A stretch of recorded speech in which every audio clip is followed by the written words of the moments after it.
kami hanya sebatas untuk menghubungkan bahwa antara apa yang disampaikan oleh penyidik sebagai kronologis peristiwa, tentunya dari keterangan saksi, keterangan korban, ahli forensik dan sebagainya, nanti kemudian dikaitkan kepada pemenuhan unsur.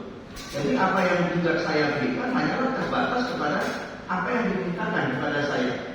Maka saya juga tidak bisa menyatakan bahwa apa yang saya katakan di situ adalah suatu kebenaran yang hakiki, yang nantinya harus diikuti oleh yang mulia. Tidak, saya tidak dalam kapasitas demikian. Baik, terkait dengan itu, pada halaman 42 dalam BAP-nya ahli, pertanyaan 21, pertanyaan penyidik ini, apakah perbuatan yang dilakukan oleh Irjen Pol Napoleon Bonaparte, saya, Dedi Jafar Himawan, itu terdakwa lain dalam perkara lain, telah memenuhi delik pasal 351 KUHP atau pasal 170 KUHP.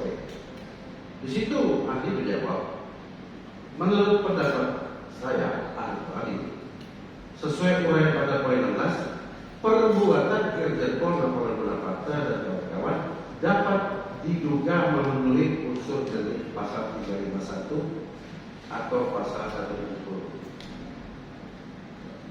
Dalam hal ini kata diduga tadilah yang ahli maksud, bahwa ini tergantung dari fakta atau pembuktian yang sedang. Betul. Artinya tidak mutlak. Ya, karena di situ kan jelas ada kata dapat diduga. Dapat diduga. Diduga saja sudah mengandung kemungkinan. Ya.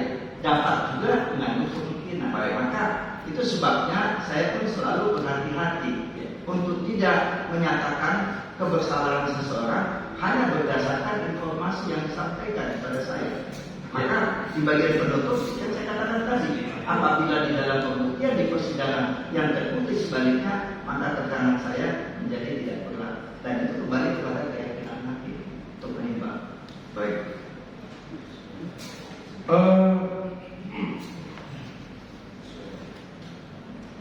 Pada halaman 8 paragraf pertama di BAP ini, ahli menyatakan bahwa meskipun perbuatan pidana itu telah terbukti, tidak serta-merta dapat dikenakan pidana apabila ada alasan pemaaf.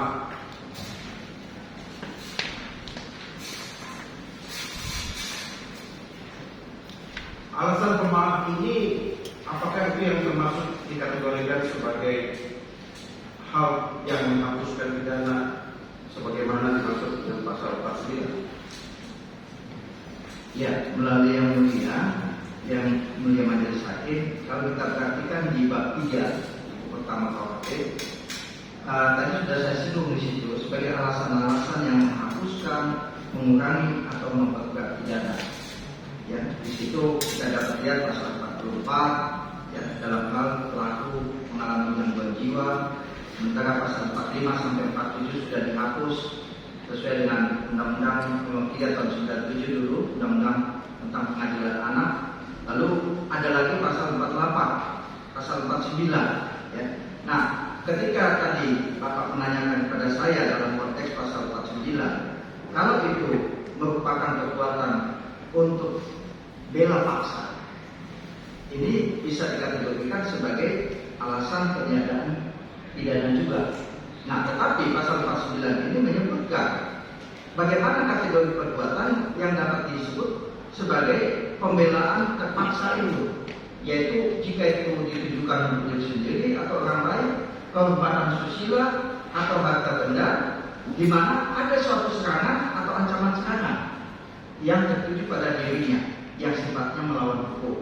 Maka dalam pengajaran hukum pidana di kelas seringkali kami ilustrasikan ini, ada seorang gadis jalan malam, lalu dia punya sedikit ilmu bela diri, tapi kemudian ada seorang berniat jahat terhadap dia, lalu mohon maaf, dia kemudian menendang bagian kemaluan si pelaku ini dan mengakibatkan pelaku itu luka parah. Nah, maka perbuatan yang dilakukan itu di sini kita lihat dalam konteks apakah itu memang suatu ancaman serangan atau serangan yang memang bersifat melawan hukum yang tertuju pada dirinya, sehingga dia harus melakukan suatu upaya pembelaan terpaksa ketimbang dia menunggu sambil lari-lari begitu untuk menunggu bantuan polisi. Pak polisi tolong saya, sambil lari-lari begitu. Nah, tapi kalau dalam konteks yang demikian dia melakukan suatu tindakan yang merupakan bela paksa tadi, maka hal itu dibenarkan sesuai pasal 49. Demikian. Terima kasih. Dalam pasal 49 tentang pembelaan terpaksa itu bahkan dicontohkan karena adanya serangan sebagaimana yang disebutkan Nabi tadi. Serangan tadi atau ancaman serangan itu ditujukan terhadap salah satunya selain fisik juga terhadap kehormatan kesusilaan. Mungkin seperti yang sekarang sedang booming beritanya di media itu. Ada serangan secara psikis terhadap kehormatan kesusilaan pelaku. Reaksi yang ditimbulkan oleh si pelaku adalah disebabkan aksi yang dilakukan oleh si korban yang melakukan serangan terhadap kesusilaan dan kehormatan si pelaku. Apakah ini juga yang disebut dengan kategori termasuk pasal 49? Baik, melalui yang mulia. Kalau kita perhatikan memang di sini kategori perbuatan yang ditujukan kepada seseorang atau kehormatan kesusilaan atau harta benda ini tidak ada penjelasan yang sahih ya untuk dapat mengatakan kesusilaan kehormatan susila itu mencakup apa saja. Artinya ini sebentar, saya belum selesai.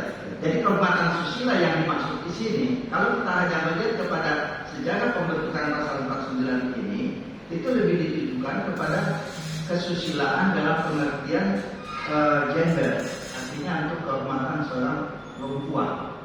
Nah, tetapi tidak dalam konteks kesusilaan pada umumnya, seperti yang Bapak maksudkan. Artinya kesusilaan pada umumnya, kalau kita tanya kepada ahli bahasa, dia mungkin akan bercerita bahwa kesusilaan yang dimaksud itu bukan semata-mata menyangkut masalah seksual, tapi juga persoalan-persoalan lain. Apakah perasaan saya, kesenangan saya sebagai seorang Batak misalnya ya, saya berasal dari Papua dulu, ketika ada orang yang mencela orang Papua, saya berasal terusik, lalu itu masuk dalam kategori ini. Nah ini belum sampai pada hal yang demikian. Artinya pembentuk undang-undang ketika merumuskan ini masih sebatas pada kategori perbuatan-perbuatan yang tiga hal tadi. Baik. Apakah Anda sepakat dengan saya apabila kita mengatakan hukum nasional, hukum positif kita itu juga mengadopsi hukum adat, norma-norma sosial yang ada di masyarakat, hukum agama dan kearifan lokal? Ya, baik. Melalui yang mulia Majelis Hakim, saya dalam hal ini memang berbeda dengan Prof. Saifati. Prof. Saifati selalu mengatakan dia ada tempat bagi hukum tidak tertulis atau hukum adat. Tapi saya melihatnya formulasi yang mengakui bahwa hukum adat, hukum yang hidup, nilai-nilai hukum yang hidup dalam masyarakat itu juga patut menjadi pertimbangan. Dan itulah yang dapat kita lihat juga di dalam pembaruan KUHP kita, bahwa sifat melawan hukum itu pun tidak hanya disandarkan kepada sifat melawan hukum yang dimaksudkan secara pemikiran orang barat, tetapi juga dikaitkan kepada kepatutan, kesusilaan, adat istiadat yang berlaku dalam masyarakat kita. Meskipun dalam hal ini dua pakar tadi berbeda. Lagi Usuku mengatakan itu wajib. Saya tapi mengatakan dia ada tempat bagi hukum adat. Demikian. Saya terima kasih. Justru ahli sama dengan Pak Muladi, jadi juga mengadopsi, memfasilitasi norma-norma budaya yang ada di masyarakat.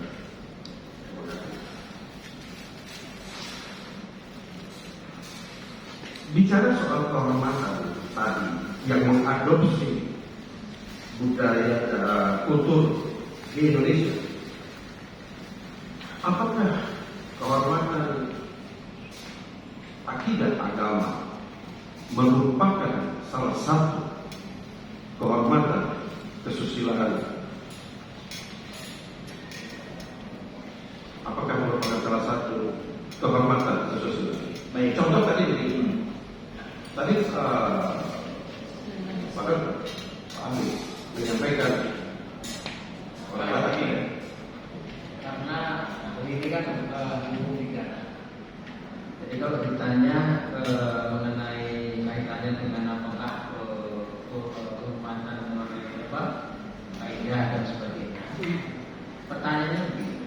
di dalam konteks paradigma hukum pidana. Nah, seperti tadi katakan kaitannya dengan soal kehormatan tadi, paradigma hukum pidana dalam konteks pembelaan itu menjangkau ke sana atau tidak? Nah, itu pertanyaannya. Karena ini kan menyangkut soal keahlian saudara sebagai ahli hukum pidana. Jadi kalau ditanya mengenai pertanyaan seperti tadi nanti bias nanti. Tapi kalau dalam konteks saudara ahli hukum pidana, apakah sekarang di kalangan ahli hukum pidana apa yang ditanyakan saksi tadi itu masuk sebagai katakanlah perluasan dalam konteks kehormatan tadi itu? Saya kira kan bantu ya. Baik, yang mulia. Jadi kalau kita lihat sesuai dengan hukum positif, kita memang masih terbatas pada pemahaman seperti pasal 49 tadi. Artinya kehormatan susila yang dimaksud hanya sekedar apa yang merupakan kehormatan susila dalam konteks seksual seperti yang saya katakan tadi. Sehingga tidak bisa diperluas sampai kepada soal akidah agama, akidah sosial, budaya dan sebagainya. Nah, itu sebabnya juga mengapa kemudian kita juga masih melihat bahwa di dalam rancangan KUHP baru pasal-pasal mengenai penodaan agama itu masih tetap dicantumkan. Meskipun banyak NGO yang tidak sependapat, kita mengatakan ini pasal-pasal yang mengakibatkan adanya diskriminasi terhadap agama. Ya, tapi lepas dari persoalan-persoalan tersebut, saya mengatakan bahwa sejauh ini kita melihat hukum positif kita masih membatasi bahwa pengertian atau pemahaman yang terdapat di pasal 49 tadi masih dibatasi kepada apa yang merupakan kehormatan susila menurut pemahaman seksual. Artinya itu dikaitkan kepada perbuatan-perbuatan yang tertuju kepada ancaman bagi kehormatan kesusilaan seorang perempuan. Nah, ini sebetulnya kalau kita lihat esensinya. Tetapi bahwa nanti misalnya katakanlah majelis hakim sependapat dengan Bapak mengatakan bahwa itu bisa digunakan penafsiran ekstensif atau memperluas dalam konteks demikian, monggo, silakan. Artinya tidak tertutup kemungkinan begitu, karena pendahulu para majelis hakim yang mulia itu pun hakim Wisma Sleter pernah melakukan itu di PM Medan dulu. Ketika ada seorang laki-laki ingkar janji menikahi seorang perempuan karena dia sudah mengambil kehormatannya, lalu Wisma mengatakan ini penipuan, bukan tindak pidana susila, penipuan 378. Nah, meskipun akhirnya Mahkamah Agung tidak sependapat dengan Wisma, tetapi dalam hal itu Wisma mengatakan saya mempunyai hati nurani sendiri ketika memutus itu. Nah, tetapi ada argumentasi yang logis yang dia sampaikan dalam kaitan itu.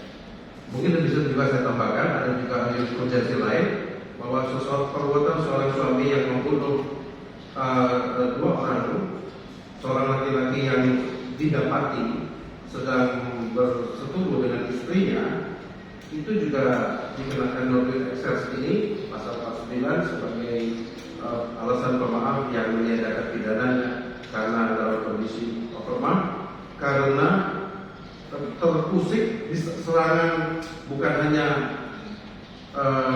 serangan seksual, tetapi kehormatannya sebagai suami yang diserang atau dilecehkan pada saat itu. Saya kembali ke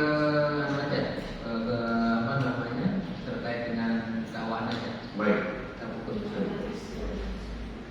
Ahli, tadi Anda sudah banyak menjelaskan untuk penggunaan tenaga bersama yang benar-benar dipersatukan untuk memenuhi pasal 170.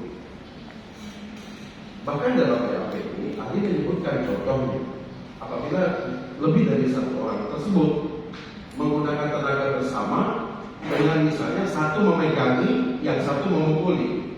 Si A memegangi supaya si korban tidak bisa melawan pada saat dipukuli oleh si B. Bahkan ahli tadi di sini menyampaikan contoh lain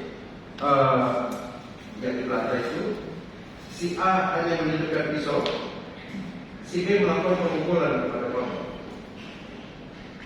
Itu juga bisa disebut tenaga bersama, karena saya memahami apa yang disampaikan ahli bahwa menunjukkan pisau ini sudah memberikan ancaman psikologis kepada kepada B untuk jangan melawan, sehingga dia pasrah disebut oleh B. Penggunaan tenaga bersama itu di BAP saksi ahli menyampaikan ada yang memegangi pada saat pelaku yang lain melakukan pemukulan. Walaupun yang memegangi hanya memegangi, tidak pukul. Sekarang dalam konteks lain, misalnya terhadap korban, si A datang menempel satu kali. Kemudian si A ini pergi meninggalkan korban. Tempat pergi ke lain tempat yang berjarak sekitar 5 meter, 6 meter. Bahkan tidak meleset. Kemudian pelaku B memukul, pelaku C memukul bersamaan kepada korban. Apakah si A itu dapat dikatakan menggunakan tenaga bersama terhadap korban? Baik, melalui yang mulia, tadi saya sudah katakan bahwa 170 ini kan harus dilihat dalam konteks juga ketertiban umum. Baik. Jadi penggunaan tenaga bersama dengan kekerasan terhadap orang atau barang itu harus kita lihat juga dalam konteks yang demikian. Nah, sehingga kalaupun misalnya dalam ilustrasi yang disampaikan tadi dalam konteks penyertaan tindak pidana dan pertanggungjawaban pidananya masing-masing, tadi sudah saya utarakan bahwa di dalam penyertaan yang disebut sebagai penggerakan, yaitu penggerak dan yang digerakkan, itu sajalah yang dikatakan sebagai penyertaan yang terkait. Artinya pertanggungjawaban pidana itu dihubungkan kepada si penggerak. Tetapi dalam hal pelaku turut serta melakukan, yang menyuruh melakukan, itu pertanggungjawabannya mandiri. Artinya kepada masing-masing sesuai dengan perbuatan yang dilakukan. Kalau 351 disebut mandiri sesuai dengan jenis perbuatan di junto 55-nya, dalam hal 551 ayat 1 ke 1 berarti kan tiger. Ya. Apa bedanya penggunaan 351 saja dan penerapan 351 junto 55 ayat 1 ke 1?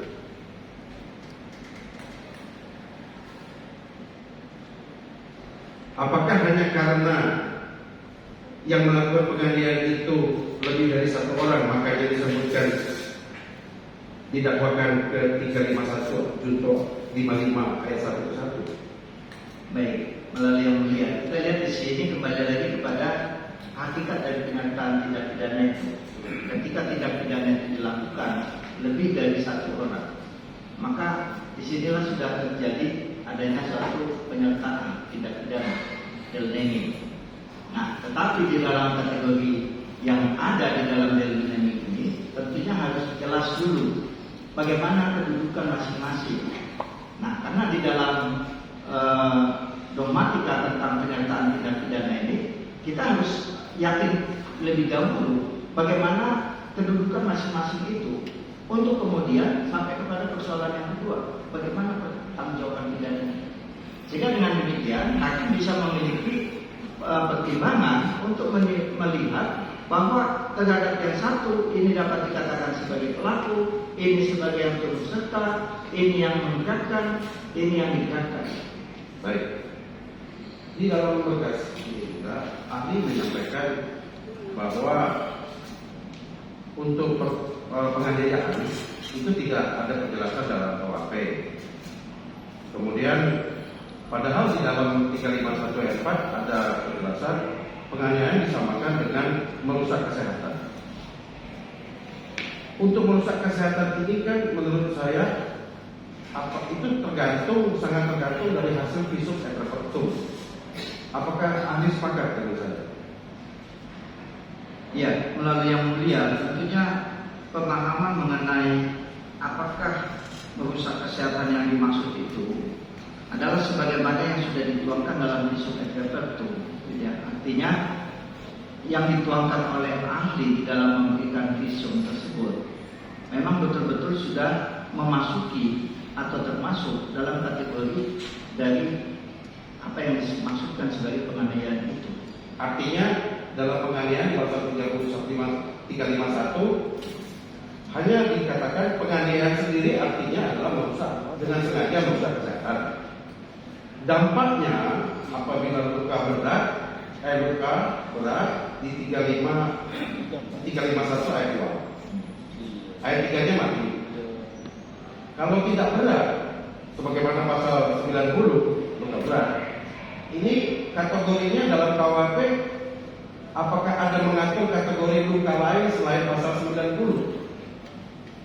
Baik, melalui yang mulia, tadi sejatinya sudah saya singgung, mungkin Bapak akan perhatikan bahwa di dalam pasal 352 itu diatur tentang penganiayaan ringan yang tidak menimbulkan penyakit atau halangan untuk menjalankan pekerjaan atau jabatan atau pencarian.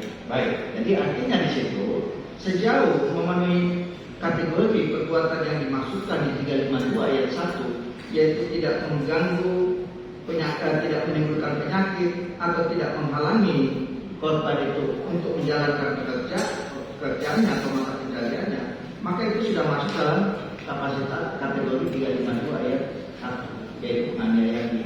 sehingga apabila akibat daripada tindakan perbuatan pelaku atau para pelaku itu disimpulkan tidak menghalangi pekerjaan, menghalangi kerja, harusnya masuk 352. Ya, untuk menyatakan untuk masuk 352 bukan kapasitas saya. Artinya seperti yang ahli tadi bilang sendiri, kalau luka berat masuk 90. Saya mendengarkan sekali tadi apa yang disampaikan ahli atas proses civil. Sangat memperhatikan.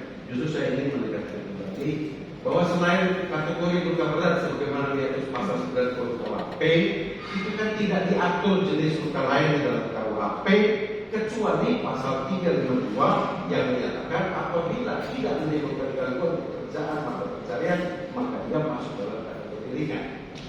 Artinya tidak ada luka antara luka berat dan luka ringan di dalam KUHP yang mengatur asas pemidanaan secara legalitas. Begitu Pak ya? Ya. Jadi memang di sini kita lihat sejauh Saya pikir saya sendiri Pak, saya nggak bertanya. Oke. Pertanyaan berikutnya, pada waktu ahli diperiksa di proses penyidikan, apakah penyidik menunjukkan hasil visum et repertum kepada ahli? Seingat saya tidak, tapi hanya menjelaskan tentang Hanya itu. keterangan saksi. Ya. Jadi ahli tidak pernah melihat hasil visum et repertum kepada ini. Baik.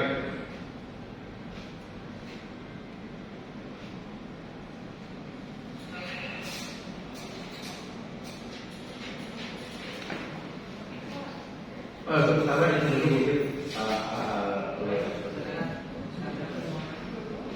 ahli saya lanjutkan lagi. Ini tadi dikemukakan rumusan-rumusan pasal 351 tadi yang dikaitkan dengan rumusan-rumusan pasal 90 yang bukan definisi secara rinci, ya kan? Nah, di luar pasal 90 sebagaimana yang ditanyakan tadi adalah masuk di dalam, kalau yang palingan berdasarkan hasil tadi masuk dalam kategori pasal 352 yang tadi sudah baca. Yang kedua adalah pertanyaan saya adalah melanjutkan tadi adalah kekuatan bersama. Tadi kan dijelaskan di konteksnya pasal 170. Saya ingin bertanya kepada ahli. Tadi kan ada perbuatan, dan saya lanjutkan saja perbuatan yang ditanyakan baik oleh terdakwa maupun pertanyaan ditanyakan oleh DPU. Ya, perbuatan bersamaan. Nah, tadi kan dilakukan secara waktu yang bersamaan. Tadi saya memberikan contoh, ya kan, pemegang dan sebagainya. Bahkan ahli mengambil kontrak putusan yang ada di Belanda pada waktu itu. Di kita juga ada. Nah, pertanyaan saya, kalau perbuatan itu tidak dalam waktu yang bersamaan, ada jeda, masing-masing pelaku tersebut,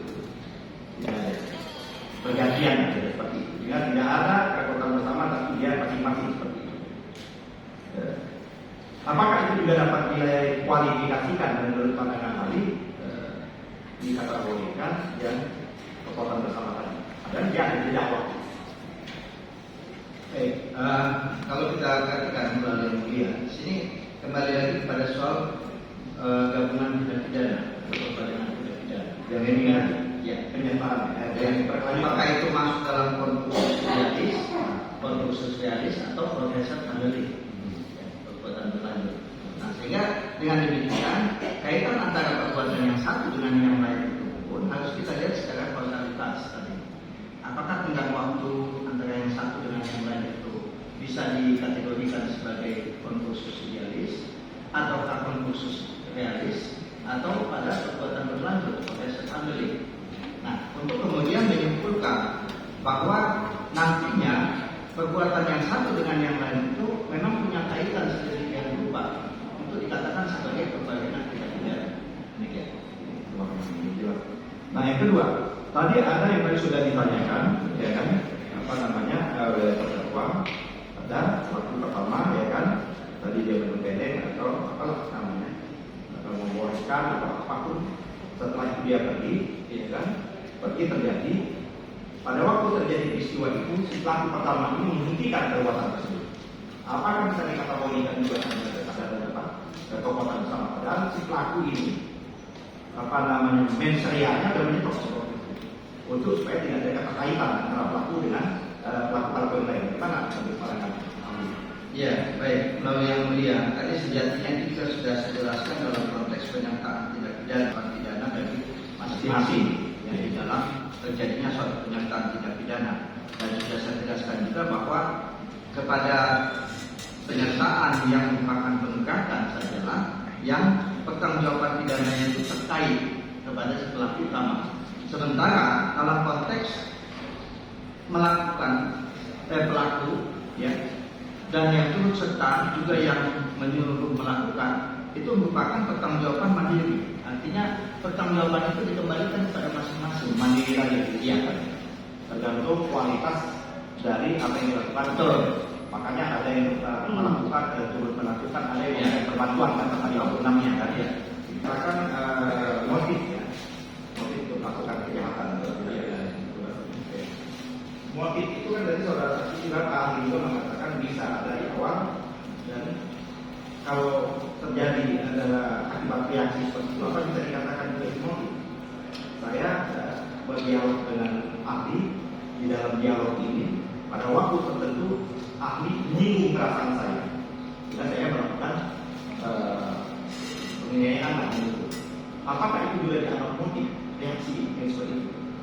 Baik, melalui yang mulia, disinilah memang pentingnya untuk melihat kaitan antara bagaimana motif kemudian terbentuknya kehendak, dan itu penting sekali untuk menilai bagaimana perbuatan-perbuatan yang sebelumnya muncul dalam terjadinya suatu tindak pidana. Nah, dalam kausalitas layer, ya, secara tentang sebab akibat, kita bisa pahami berkaitan dengan kausalitas ini mengenai motif seseorang melakukan suatu tindak pidana. Nah, maka dalam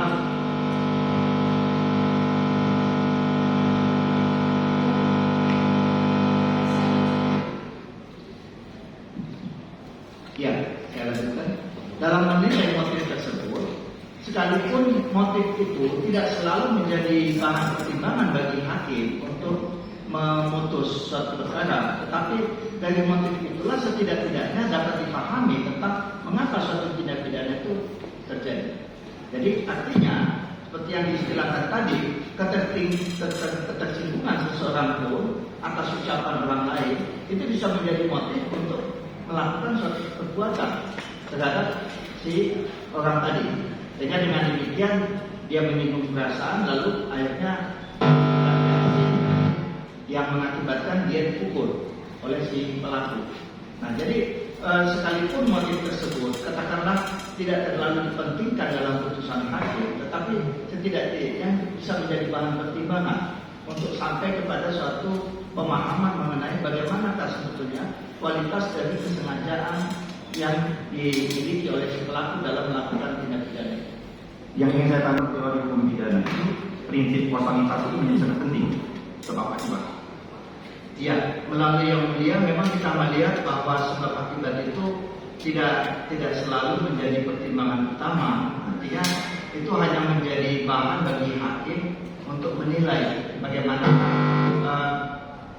bagaimanakah gradasi dari kesalahan si pelaku. Kita tahu bahwa kesalahan pelaku itu kan kalau dalam teori hukum pidana, ya, dalam bentuk kesengajaan kita melihat ada kesadaran dengan maksud, ada kesadaran dengan kepastian, ada kesadaran dengan kemungkinan. Nah, di antara ketiga hal ini, manakah di antaranya yang lebih tepat untuk si pelaku? Sehingga dari situ hakim bisa menilai setidak-tidaknya kalau gradasi kesalahannya sekalipun itu masih masuk kategori sengaja, tapi masuk kualifikasi kesengajaan dengan sadar kemungkinan misalnya, maka setidak-tidaknya itu bisa menjadi pertimbangan sebelum menjatuhkan putusan, sehingga setidak-tidaknya itu bisa meringankan pidana. Nah, kalau ahli sendiri berpandangan yang mana? Ini kan ahli mengambil mazhab yang mana? Tadi kan ahli sudah menyatakan dalam kategori tadi masalah mengadopsi nilai-nilai kultur yang keagamaan, bahwa ahli mengambil mazhabnya kalau kita ambil lagi misalnya mazhabnya Muladi seperti itu, yang mengambil mengadopsi, dan memang itu benar, itulah disebut dengan hukum Nusantara yang ingin kita lakukan, pengembangan hukum Nusantara itu kan. Nah, dalam konteks yang tadi ini ahli berpandangan keseluruhan. Ini masih dalam konteks Yang tadi kualitas. Ya, melalui majelis hakim yang mulia, maka kita melihat bahwa dalam kaitan kausalitas ini, teorinya Forbiuri yang merupakan kondisi sine qua non, menyamakan semua akibat, semua sebab untuk terjadinya suatu akibat, itu menjadi kurang relevan. Tetapi selalu diupayakan untuk melihat mana yang menimbulkan pengaruh yang terdekat atau pengaruh yang terbesar terhadap terjadinya suatu tindak pidana. Nah, sehingga dari situ juga bisa menjadi bahan pertimbangan bagi hakim yang memeriksa untuk melihat bagaimana sebetulnya kualitas dari kesalahan yang dimiliki oleh si pelaku. Apa bisa lihat kualitas kesengajaan atau kesadaran tadi yang saudara saksi sebutkan? Ya, artinya seperti tadi, apakah itu memang masuk dalam offset false command, sengaja dengan maksud, Ya. apakah kesengajaan dengan sadar kepastian, atau kesengajaan dengan sadar kemungkinan. Saya terakhir ini, saudara saksi. Tadi kita sudah merumuskan ya sebuah pasal 351, saudara saksi sudah merumuskan mengkaitkan pasal 351 dengan pasal 90. Jelas kita sekarang ini tapi di pasal 90 tidak boleh tafsir lain ya. Kita nggak bisa menambah-nambahkan. Maksud pasal 351 harus kita rujuk kepada pasal 90 kan, apa yang dimaksud dengan seperti itu. Nah, tadi sudah ditanyakan juga oleh saudara terdakwa untuk menjadi validitas untuk mengukur pasal 90 itu tentu ahli lain yang menyebutkan kan. Tadi yang disebut dengan ahli yang digunakan oleh isu referendum, karena pidana ahli pidana tidak mampu menyangkau itu. Seperti itu kan? Ya. Terima kasih. Kemudian Ada tambahan?